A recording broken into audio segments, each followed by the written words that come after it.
En la legislatura de Florida avanza el proyecto de ley HB7 que propone cambiar los términos en los cuales se permite a las personas gestantes de Florida realizarse un aborto. El proyecto plantea reducir de 15 a 6 semanas el periodo en el que una persona puede realizarse un aborto y solo bajo ciertas circunstancias, como si la persona fue violada o se cometió incesto. Sin embargo, el proyecto revictimiza a la persona sobreviviente de la violación o el incesto al obligarla a proporcionar una copia de una orden de restricción, informe policial, registro médico u otra orden judicial o documentación que demuestre que realmente es una víctima. Pero este no es el único proyecto restrictivo que avanza en la legislatura de Florida. También la semana pasada un subcomité de la Cámara de Representantes aprobó un proyecto que prohibiría las conversaciones sobre la menstruación, salud sexual, enfermedades de transmisión sexual en las escuelas primarias, una cosa que resulta increíble además en estos tiempos. Como decimos popularmente, ni lavan ni prestan la batea. Restringen el aborto, pero además se niegan a brindar educación sexual que es tan importante a los niños, niñas y adolescentes.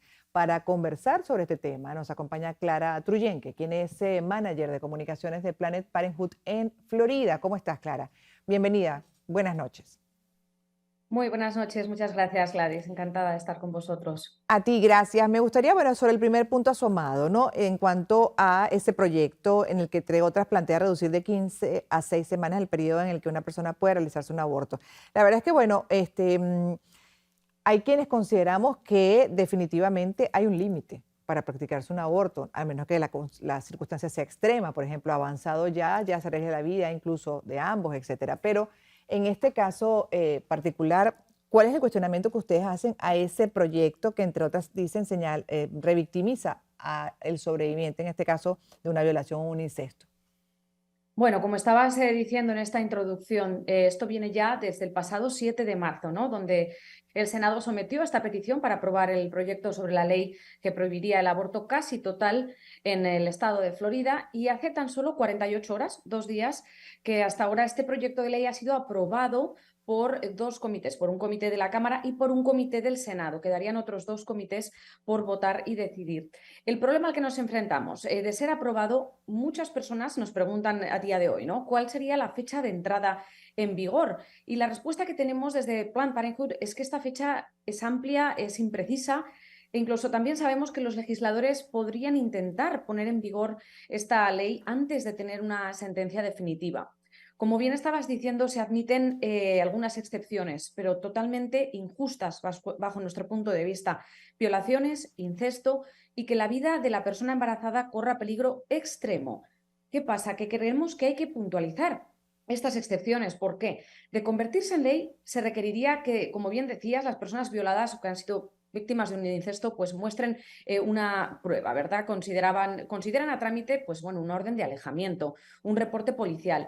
Pero claro, tenemos que puntualizar. Si conocéis alguna víctima de violación que no ha denunciado, yo conozco a dos personas en esta situación, también sabréis por qué no reportaron los hechos a la policía.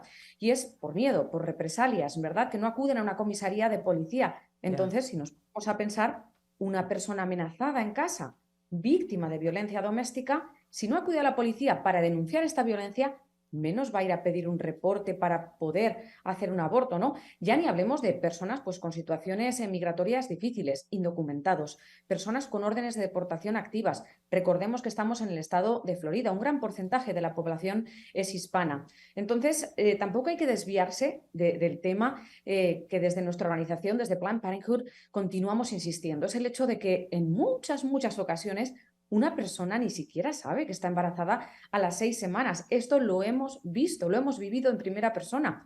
A esto hay que sumarle que entre la demora obligatoria que tenemos en nuestro estado de 24 horas y también estos requisitos de tener 2 citas, incluso estas pacientes que digamos que sí, que se dan cuenta de que están embarazadas antes de las 6 semanas, puede que sean incapaces de acceder a los servicios de aborto.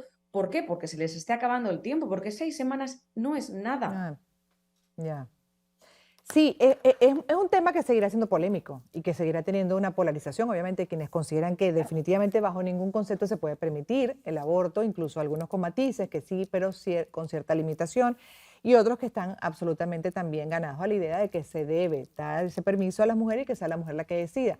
Sobre todo también donde queda, por ejemplo, ese escenario posible de que de repente se confirma a los 4 o 5 meses, por ejemplo, que el feto, esa vida, viene con problemas severos, severos incluso físicamente, que no pueda hasta desarrollar una vida, ¿no? Después del Claro, nacimiento. En esos casos, ¿cómo se haría bajo este concepto de proyecto?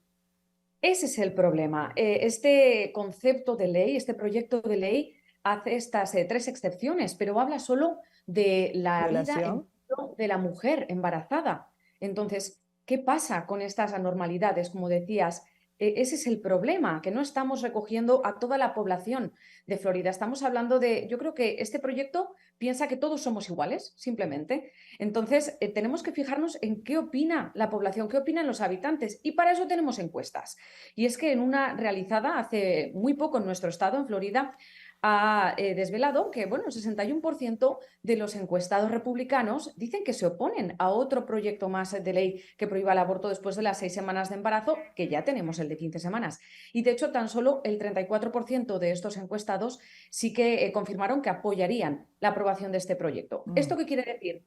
Que más de 2 tercios, no incluso 2 tercios, más de 2 tercios de los habitantes de Florida no están a favor de prohibir el aborto, y esto implica que menos de 1 tercio de la población sí que lo estaría. Entonces nos preguntamos, si los habitantes de nuestro estado no están de acuerdo, ¿cuál es el interés de los políticos en aprobar este tipo de leyes restrictivas que al fin y al cabo lo que hacen es atacar directamente los derechos de las mujeres, sus libertades, sus vidas y su futuro? Y es que si nos remitimos a las pruebas, a la ciencia, a lo que nos dicen nuestros estudios, las pruebas demuestran que cuando se niega el aborto a las personas, su bienestar a largo, a corto plazo, y el de sus hijos, porque también puede que tengan hijos, se resiente. Y lo más importante en este momento para la comunidad hispana, esta carga recae desproporcionadamente sobre dos comunidades, la comunidad negra y la comunidad latina. Y es que debido a la discriminación sistémica que tenemos en el empleo, en acceso a la vivienda, a los recursos públicos, pues estas dos comunidades tienen más probabilidades de tener bajos ingresos y también de tener que luchar Claro, para acceder a atención sanitaria. obvio. Entonces, estas prohibiciones, como este proyecto de ley, pues perpetúa estos ciclos de desigualdad. Claro, vamos a hacer una pausa. Lamentablemente se me acabó el tiempo, pero creo que hay que tocar como una segunda parte también con nuestra invitada. Lo que quedó además pendiente por revisar, que es, por ejemplo, estas campañas además para, bueno, limitar la educación sexual, que es fundamental, que se supone que es parte de esa conciencia que hay que generar para establecer esos controles, no llegar a un punto donde tengas que decir incluso de acabar con, bueno, en este caso, con un embarazo. Entonces, y la pastilla al día siguiente también, que es otra opción, entiendo que es muy limitado el acceso y dentro de ese marco de educación. Quedará para una segunda parte de análisis con nuestra invitada Clara. Gracias. Tenemos que hacer una pausa y al regreso vamos a hacer un recuento informativo.